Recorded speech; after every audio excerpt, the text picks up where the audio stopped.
Welcome back, everybody. Welcome back to the morning after. I think that's when I've decided that I'm going to do these post-match shows the morning after. Give myself a little bit of time to think. I usually record these late at night, so early in the morning suits me fine. So give myself a little bit of time to think things over. Maybe a slightly shorter one than usual this time, as some of you might have been aware. Hugh invited me onto his post-match live stream live on City Extra, so I've already given more extensive thoughts, so I'll try and keep this one short and sweet. If you are coming over from City Extra, one, thank you. Two, like the video if you'd be so kind, and subscribe if you are new. Trying to reach 7k as quickly as possible, and I'd love you to stick around because this is where I will be giving my thoughts more often than not, because I'm not a permanent member of City Extra. So if you want my thoughts, they are right here, so please stick around. Anyway, right, let's move on with proceeding with the camera. Move on with proceedings. Luton 1, Manchester City 2. Finally got a win. First win since early November in the Premier League, which is wild. It should not have been a month since we last won a game of football, but it is what it is. It wasn't the most convincing of performances, but I would say it was comfortable-ish. It was comfortable enough. I never really felt that we were under too much pressure, maybe at the end when Luton really went for it. Of course, we were 1-0 down at half-time, but I think if we're being objective based on the balance of the game, I don't think 1-0 was a fair scoreline. Of course, Luton, they would have taken it, and we just, had to get on with it in the second half. But I don't think 1-0 told the whole story. I think we were much, much better in that first half. We controlled the game. We had most of the ball. We had all the shots. We were the more dangerous side. Really should have been 1-2 goals up by that point. I think, obviously, that would have been a game where Haaland would have been licking his lips because, Luton tried to go man for man, tried to be really brave, and I respect them for that because, a lot of teams don't try to do that. A lot of teams do try to sit back and hit us on the counter-attack, and Luton went for it. So fair play to them. They ran us close. The scoreline was only 2-1. They were 1-0 up at half-time. They got what they wanted. The game plan was working. But I do feel that if an Erling Haaland was in that situation, that's 1 or 2-0. And the game potentially being out of sight in the second half. But we move on. Of course, he is injured and is obviously a doubt for Crystal Palace next week. I don't think there was any way he was going to play in Belgrade anyway, but it's a little knock that he's picked up there, so obviously that'll be for future references. But again, like I said, where it was a game that was probably suited to him, but nevertheless, we got the job done. Like I said, a few key performers, a few standout performers. I want to mention Phil Foden, my personal man of the match. Bernardo Silva was obviously given the man of the match, which I understand. He got a goal, played really, really well himself. But Phil Foden, in that central area in midfield, is a different animal. It's unreal what putting midfielders in midfield actually does to your team. We look so much better, so much more comfortable on the ball. We were creating chances, just looked a lot more organised. Again, we dominated that game, that first sort of 40 minutes, really, for the most part. I think Luton had a 5-minute spell in that, where they had a couple of maybe half chances, a corner. But for that first 40 minutes, it was pretty much all us. We had double-digit shots. I mean, it only took us a couple minutes, and we'd already had more shots than we'd had against Villa.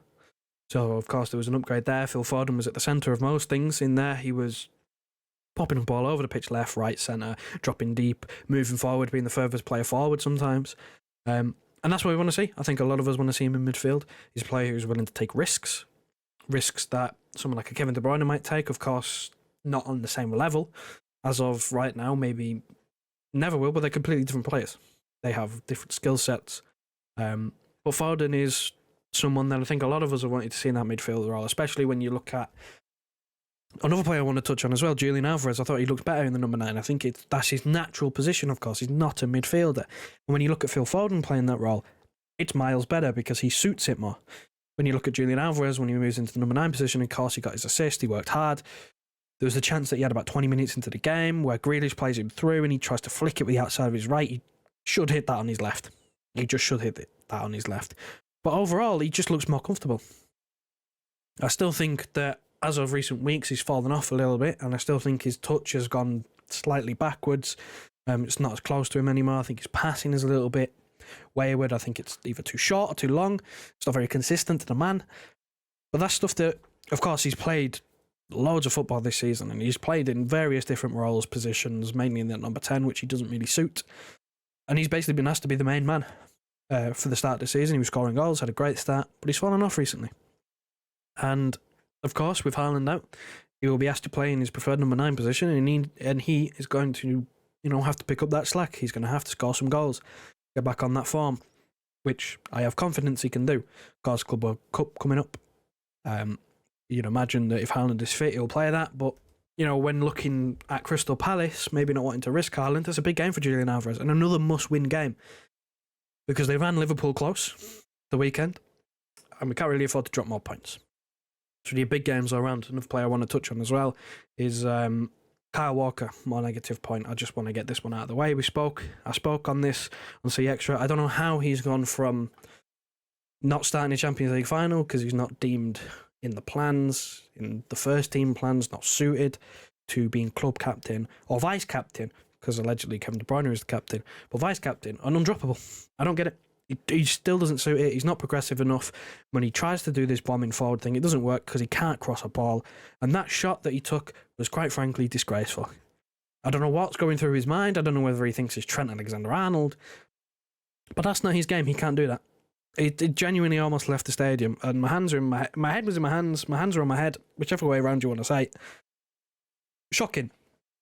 I mean, yeah, he's great for, like I said before, he's great for these Mbappe, Vinicius, big Champions League nights. He's great, it's fantastic, but you don't need him for Luton. They don't have Mbappe, they don't have Vinicius. You don't need Kyle Walker for Luton. And again, I thought he was sloppy. I still think on the ball, he puts us under pressure because teams know that he's probably the weak link in there in terms of his ball playing ability. He's not great. So they press him and he gives the ball away a few times. So again, I don't see him being dropped any time in the near future, but I do think he makes it slightly worse. It's not that big of an issue, I suppose. It's not the main issue. I think we have bigger ones, mainly being just from a numbers perspective. You look at the bench, we just don't have options, especially going forward. You're looking at attacking substitutions, you got Oscar Bob. That's it at the moment. Of course, Haaland is injured, and De Bruyne is injured as well, so you'd imagine that you'd have a couple more when they get back, but you can't rely on players always being fit. So if we have 1 or 2 injuries like we do, then it's Oscar Bob. And as for January, again, we spoke on this, need a signing, desperately need a signing, some good business, get Kevin De Bruyne back, go on a run, like we normally do, try and win the Premier League, and of course Champions League kicks off again then as well. That'll be that for me. If you like the video, please leave a like on the video. Helps us out, helps people find the channel. Subscribe if you're new. Again, trying to reach 7k. Any of you who have migrated over from City Extra, I really appreciate you coming over. Get down below in the comments. Let me know your thoughts on the game. I didn't really go into too much detail because I did so already. If you have any questions, I will answer them.